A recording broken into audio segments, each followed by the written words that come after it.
Hello friends, welcome to Rosh study. Nationalism पर lectures की series में हम बात करेंगे एक बहुत ही इंपॉर्टेंट इवेंट पर, जो कि है एक कमीशन के बारे में जो इंडिया आया था, और इस कमीशन का नाम था साइमन कमीशन। तो ये टॉपिक आपके कंपटीशन के लिए बहुत इंपॉर्टेंट है। यहाँ पर हम डिस्कस करेंगे कि इस कमीशन के इंडिया आने का क्या पर्पस था और इस पर इंडियंस का क्या रिएक्शन रहा, और फाइनली इस कमीशन का क्या रिजल्ट, क्या कंक्लूजन रहा।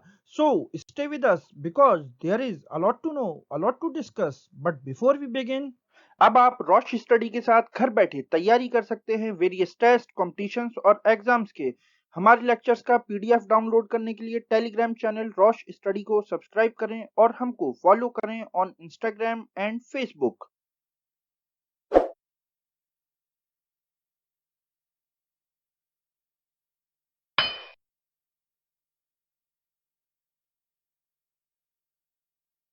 So let's start.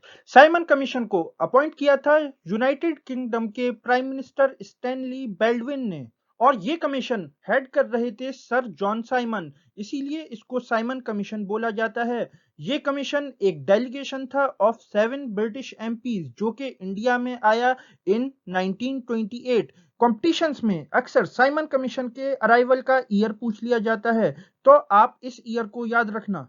तो साइमन कमीशन इंडिया क्यों आया था, इसके इंडिया आने के पीछे क्या रीजंस थे।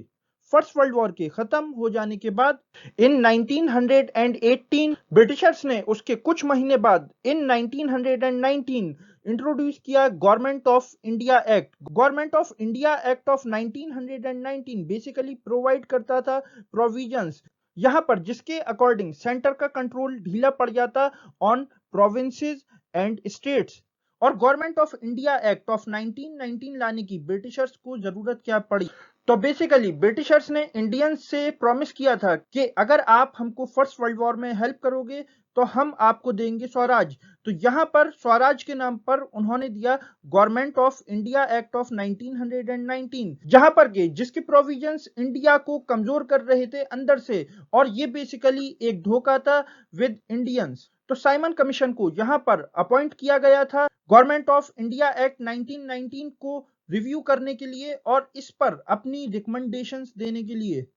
इंडियंस का साइमन कमीशन को लेकर क्या रिएक्शन था। इंडियंस ने साइमन कमीशन को अपोज कर दिया। साइमन कमीशन को अपोज क्यों किया? बिकॉज इस कमीशन में कोई भी इंडियन नहीं था और ये वायलेशन था इंडियंस के सेल्फ डिटर्मिनेशन के राइट का। इट मींस हर कंट्री को, हर नेशन को ये राइट है कि वो अपना स्टेटहुड खुद डिफाइन करे और अपनी गवर्नमेंट खुद फॉर्म करे। तो यहाँ पर बेसिकली इंडियंस की सेल्फ रिस्पेक्ट को इंसल्ट किया गया था बाय द ब्रिटिशर्स। तो यहाँ पर इस कमीशन को अपोज किया इंडियन नेशनल कांग्रेस और मुस्लिम लीग दोनों के ही लीडर्स ने, सच एज महात्मा गांधी, पंडित जवाहरलाल नेहरू, मोहम्मद अली जिन्ना।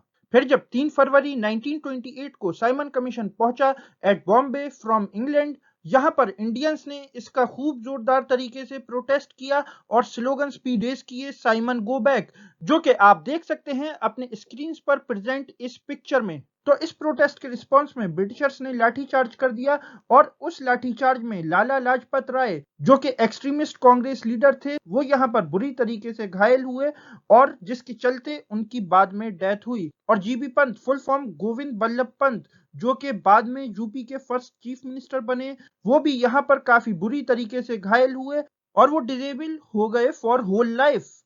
तो साइमन कमीशन का क्या रिजल्ट, क्या कंक्लूजन रहा। अक्टूबर 1929 में ब्रिटिशर्स ने अनाउंस किया एक ऑफर फॉर इंडियंस, जहां पर उन्होंने इंडियंस को ऑफर किया कि वो इंडिया को डोमिनियन स्टेटस दे देते हैं, मींस सेमी इंडिपेंडेंट स्टेटस। और इस डोमिनियन स्टेटस के अकॉर्डिंग ब्रिटिशर्स सारे इंपॉर्टेंट सब्जेक्ट्स रखते अपने पास, such as defence, finance, external affairs, home affairs, और इंडियंस को दे देते such as agriculture, transport and various other subjects. और साइमन कमीशन ने अपनी रिपोर्ट में डोमिनियन स्टेटस के अलावा प्रोविजन रखा गया राउंड टेबल कॉन्फ्रेंस का, जो कि कंडक्ट की गई इन लंदन।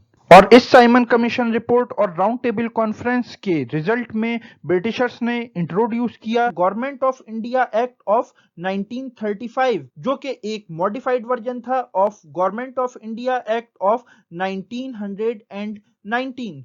तो ये था इस पूरे टॉपिक का एनालिसिस। आशा करता हूँ यहाँ आपको काफ़ी कुछ जानने को मिला।